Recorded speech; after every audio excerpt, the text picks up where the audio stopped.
The bits that I posted on POWs are women so far.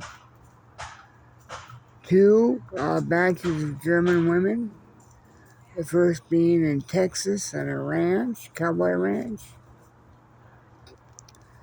And now, they didn't know the language or the landscape, or they were told that, we were monsters and they're going to be tortured and all this stuff.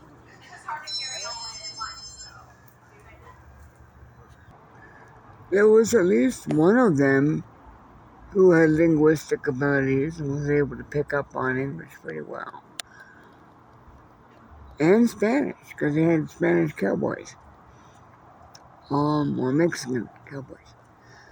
And they got along with the cowboys, and they started learning stuff about the ranch, roping and animal care and so on, which kept them busy. And afterward, they weren't soldiers, but they had worked in the offices of the military and so on, so they were considered POWs legally.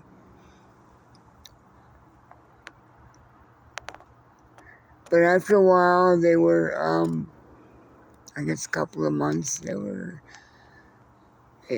given a choice of staying or leaving. And, of course, some of them stayed. And, some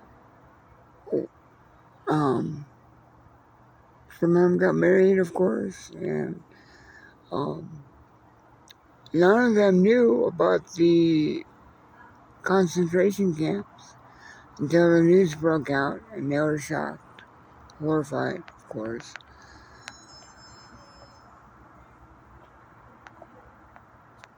And there was a group of Italian POW women who were also on a different ranch